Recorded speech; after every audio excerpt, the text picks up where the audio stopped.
हाँ जी, तो अपने इस चैप्टर की इंट्रोडक्शन पढ़ी थी। फोक क्या होता है, गोफ क्या होता है, उसको ज्ञात कैसे करते हैं। तो मैंने आपको बताया था। अब अपने क्वेश्चन करने हैं इसके। तो देखो, अपने जब भी कोई क्वेश्चन करेंगे ना, सबसे पहले अपने को क्या निकालना है, अपने को चेक करना है क्या ये जो कंबाइनिंग किया हुआ फंक्शन है ये एग्जिस्ट कर रहा है। जैसे आपको मैंने कह दिया फोक और गोफ दोनों निकालो, तो सबसे पहले आप चेक करोगे क्या फोक भी एग्जिस्ट कर रहा है और गोफ भी एग्जिस्ट कर रहा है, उसकी डोमेन और कोडोमेन क्या है। तो मैंने आपको कल सिखाया था डोमेन और कोडोमेन निकालने का तरीका, कि क्या था कि function of A to B दे रखा है और अनदर फंक्शन दे रखा है जी बी टू सी दे रखा है। तो इससे जो फंक्शन कंबाइन होगा वो होगा गोफ।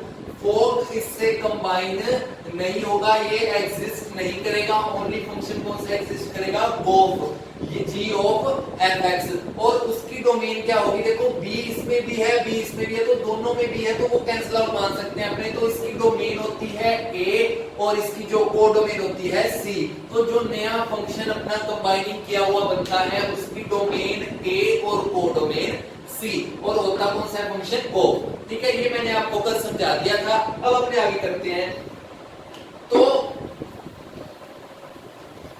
तो अपने आज के क्वेश्चन पर आते हैं।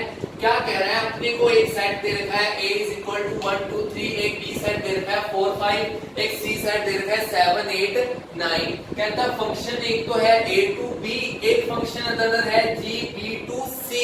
तो कहता है गोफ ज्ञात करो। ठीक है, तो ये बुक से क्वेश्चन है, एग्जांपल नंबर 1 है शायद। तो मेरी बात सुनो, तो आप पहले तो खुद चेक करो कि क्या गोफ एग्जिस्ट कर रहा है और फोक एग्जिस्ट कर रहा है। तो अपने को बताइए ये a टू b, ये b टू c है, तो क्या एग्जिस्ट करेगा, गोफ एग्जिस्ट करेगा। वो भी कैसे एग्जिस्ट करेगा, a to c, a to c।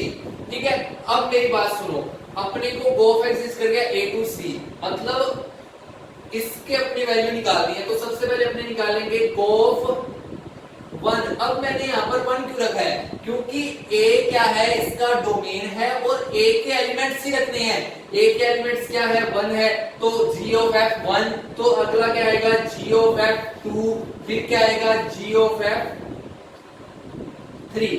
ठीक है, 1 2 और 3। तो गोफ 1 का मतलब क्या है, g of f1, g of f1।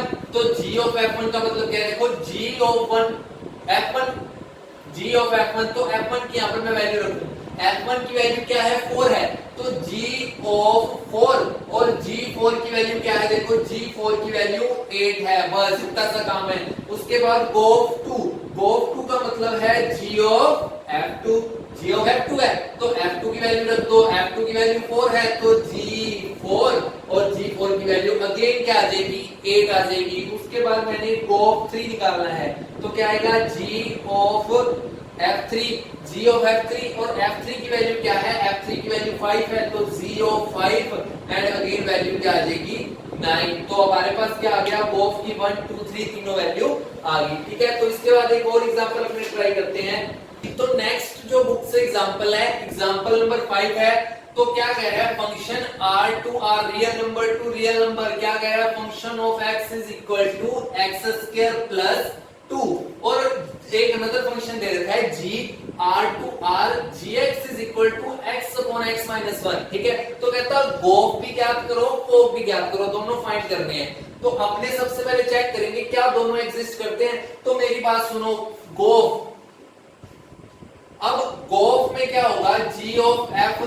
तो देखो यहाँ पर सारा ही रियल, सारे क्या है, रियल नंबर है, डोमेन भी रियल नंबर है और कोडोमेन भी रियल नंबर है। मतलब अगर अपने इन दोनों को कंबाइन करें तो ये r कैंसिल हो, तो क्या बनेगा, ये फंक्शन बन जाएगा r टू r। अगर अपने फोक चेक करें तो फोक भी फंक्शन एग्जिस्ट करेगा, वो भी कैसे एग्जिस्ट करेगा, r to r, real number to real number. Check कर सकते हो, अगर मैं फोक को करूं तो फोक में ये r और ये r कैंसिल होंगे, तो अपने पास क्या बचेगा, r टू r। तो ये भी एग्जिस्ट कर रहा है और ये भी एग्जिस्ट कर रहा है। तो अपने दोनों की वैल्यू निकालते हैं। सबसे पहले अपने निकालते हैं गोफ। तो g of fx, g of fx। ठीक है, g ऑफ fx का मतलब क्या है, gx का मतलब है x upon x minus 1, gt का मतलब क्या होगा, t upon t minus one. G f x का मतलब क्या है, f x upon f x minus one, ठीक है। और यहां पर अपने एफ एक्स की वैल्यू पुट कर सकते हैं। एफ एक्स की वैल्यू क्या है, एक्स स्क्वायर प्लस टू, तो x square plus two upon x square plus two minus one, और मेरे पास वैल्यू क्या आ गई, x square plus to x square plus one, ठीक है। अगर अपने उसके बाद वैल्यू दूसरी निकालें, किसकी वैल्यू निकालें, फोक की, तो फोक की वैल्यू कैसे निकालेंगे, देखो फोक एक्स, फोक एक्स का मतलब क्या है, function of g x, function of g x, तो फंक्शन ऑफ एक्स तो है x square plus two, function of g x क्या होगा, एक्स की जगह क्या पुट कर दो, जी एक्स पुट कर दो, तो जी एक्स का होल स्क्वायर प्लस टू, और इस जी एक्स की वैल्यू क्या है, जी एक्स की वैल्यू है x upon x minus one, और इसका स्क्वायर प्लस में टू, ठीक है। इसको सॉल्व कर लेना थोड़ा सा, x square upon x minus one का स्क्वायर प्लस टू क्या हो जाएगा, x square plus two into x minus one का होल स्क्वायर अपॉन में क्या आ गया, एक्स माइनस वन का होल स्क्वायर। तो देखो ऐसे भी अपने को पता लग रहा है, फोक एक्स निकाल लिया, फोक एक्स निकाल लिया, और दोनों इक्वल नहीं है, फोक एक्स और जो गोफ एक्स है दोनों इक्वल नहीं है। ये मैंने आपको कल प्रॉपर्टी भी समझाई थी कि क्यूमुलेटिव प्रॉपर्टी को फॉलो नहीं करते हैं, मतलब क्रम विनिमयता फॉलो नहीं होती, ठीक है। सो अपने बुक से एग्जांपल नंबर 6 लेते हैं, बहुत इंपॉर्टेंट एग्जांपल है। इसमें जो अपने जितना पढ़ा है सारे कॉन्सेप्ट इसमें क्लियर हो जाएंगे और सारे कॉन्सेप्ट इसमें यूज होंगे, ठीक है। तो थोड़ा सा ध्यान से समझना इसको, क्या कह रहा है अपने को, कहता है एक फंक्शन है n2z0, फंक्शन है 2x, एक अनदर फंक्शन है z0 टू q, फंक्शन है 1 अपॉन x, एक अनदर फंक्शन है q टू r, फंक्शन है e की पावर x, ठीक है। तो ये तीन फंक्शन है, कहता तीनों फंक्शन के लिए एसोसिएटिव प्रॉपर्टी प्रूव करो, तो h of g of f और h of bracket g of f ये दोनों प्रूव करने हैं अपने को, ठीक है। तो अपने सबसे पहले प्रूव करने से पहले, दोनों निकालने से पहले अपने क्या चेक करेंगे कि क्या ये एग्जिस्ट करते हैं दोनों फंक्शन, ठीक है। तो सबसे पहले अपने क्या करेंगे, अपने चेक करेंगे कि क्या ये दोनों फंक्शन एग्जिस्ट भी कर रहे हैं, क्या होग ऑफ f और h of g of f दोनों एग्जिस्ट कर रहे हैं। तो मैंने क्या किया, सबसे पहले मैं इसके एग्जिस्टेंस का चेक करता हूं, तो h ऑफ g, इसके भी पहले मेरे को किसका चेक करना पड़ेगा, होग का चेक करना पड़ेगा, ठीक है। तो होग के लिए अपने देखते हैं h और g फंक्शन, ठीक है।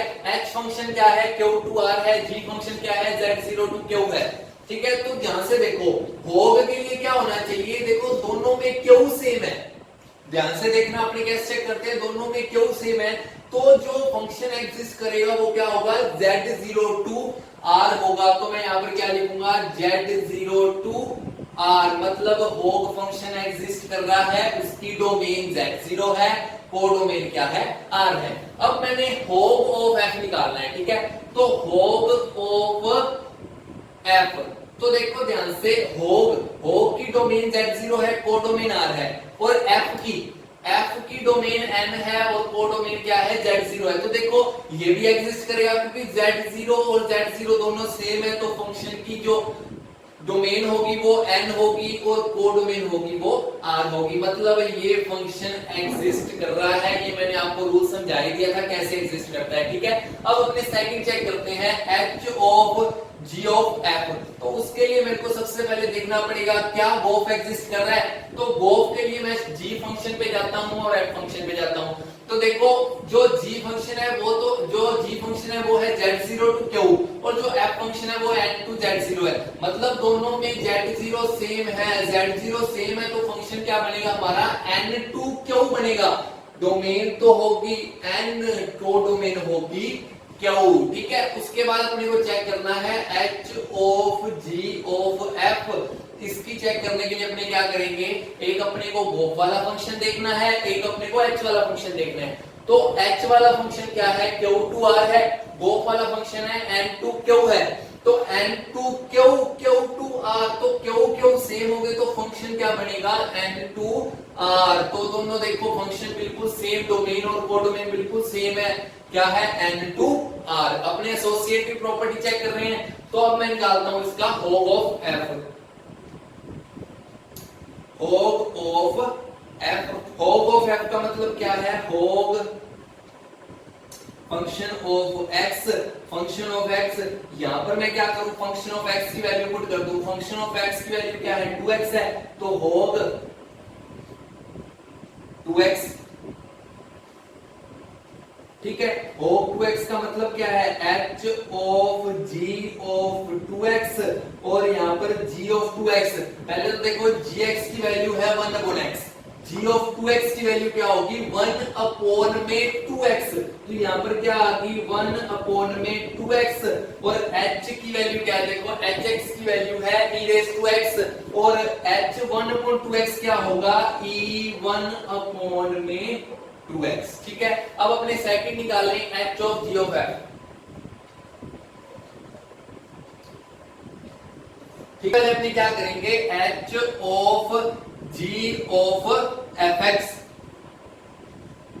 ठीक है। g of fx, g of fx का मतलब क्या है, g ऑफ fx का मतलब है 1 अपॉन fx, तो h 1 अपॉन में fx, और h 1 अपॉन fx का मतलब क्या है, h 1 अपॉन fx का मतलब है e की पावर 1 अपॉन fx, और यहां पर अगर मैं fx की वैल्यू पुट कर दूं, fx की वैल्यू मेरे पास क्या है, 2x है, तो e की पावर क्या होगी, 1 अपॉन में 2x। आप देख सकते हो जो पहले फंक्शन निकाला था अपनों ने वो भी आया था e को 1 अपॉन 2x, अब जो फंक्शन निकाला है वो भी है e की पावर 1 अपॉन 2x, तो दोनों बिल्कुल सेम है, मतलब होग ऑफ f सेम आया है h ऑफ गोफ, मतलब ये एसोसिएटिव प्रॉपर्टी को क्या करते हैं, फॉलो करते हैं। तो अपने को बिल्कुल क्लियर है ये क्वेश्चन, तो अपने को क्या करना है, चैप्टर पे आना है। तो चैप्टर के सारे क्वेश्चन बिल्कुल सिंपल है, अगर आपने ये वीडियो ध्यान से देखी है तो क्वेश्चन में कहीं कोई दिक्कत नहीं आएगी। आपने इसके बाद चैप्टर अपना एक्सरसाइज 1.1 कर लेनी है, इसके बाद अपने मिलेंगे 1.2 पे उसका इंट्रोडक्शन पढ़ेंगे, ठीक है।